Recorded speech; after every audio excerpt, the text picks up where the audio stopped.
Tucked away in the Atlantic Ocean, roughly 900 kilometers from the Portuguese coast, lies the volcanic archipelago of Madeira. Known to tourists for its lush hiking trails and world-class wine, it has also quietly developed a second reputation amongst global elites and multinational corporations. A European-approved gateway to some of the lowest taxes in the Western world. While the term tax haven often conjures images of palm-fringed Caribbean islands with opaque banking laws, Madeira offers something far more potent: the respectability of the European Union. Since 1987, the European Commission has repeatedly authorized a special tax regime for the International Business Centre of Madeira. Initially designed to alleviate the economic handicaps of being an isolated island, the IBC has transformed into a sophisticated hub for international tax planning. Welcome to Taxplained, explaining taxes so you can minimize your tax burden and of course maximize your freedom. The 5% promise, the magnet for global capital. The core appeal of Madeira is strikingly simple: a 5% corporate tax rate. For companies registered within the IBC, this rate is guaranteed until 2033 for those incorporated by the end of 2026. Compared to the double-digit corporate taxes found across mainland Europe and even the 14.7% standard rate on the island itself, the 5% incentive is an outlier that has attracted a roster of heavy hitters. Investigation into the official register, the Jornal Oficial da Região Autónoma da Madeira, reveals that this isn't a playground for small startups. Subsidiaries of giants like PepsiCo, Chevron and Swatch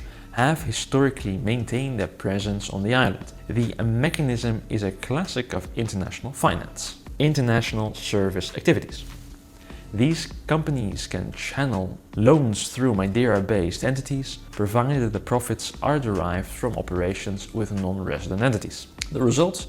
Sometimes billions of euros in tax exemptions. Between 2010 and 2015 alone, it's estimated that companies in the IBC received benefits totaling over 2.5 billion euros. If you stroll past the white office buildings near Funchal's Harbour's Promenade, you might see a directory listed with hundreds of company names. To the casual observer, it looks like a bustling financial district. However, investigators and critics argue the reality is often closer to a letterbox paradise. Reports have highlighted instances where dozens of major corporations share a single room on a building's 6th floor. Under EU rules, these tax benefits are meant to be tied to regional development and job creation. On paper, the number looks decent.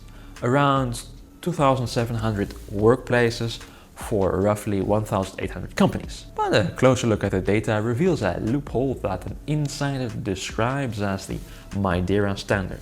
A single individual can be hired by multiple companies, of course simultaneously. If one director represents 50 different companies and receives a salary from each, those are often recorded as 50 separate jobs in the official statistics. In one extreme case found in the commercial register, a man was named as a director for over 300 companies over a 10-year period. This creative accounting allows corporations to meet the substance requirements of the EU while contributing very little to the actual employment rate of the local population. If the prospect of a 5% corporate tax rate and access to Portugal's extensive double taxation treaty network sounds appealing, don't navigate the Atlantic waters alone. Contact me today and I will put you in direct touch with one of our local trusted partners. It of course isn't just the PepsiCos of the world that have discovered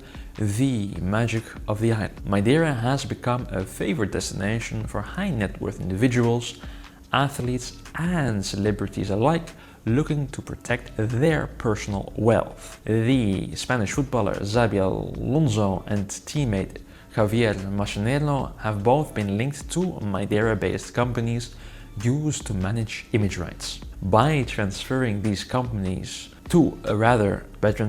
rights to the companies in Funchal, earnings from global sponsors like Adidas can be remitted to a low-tax environment. The island also attracts political figures and billionaires.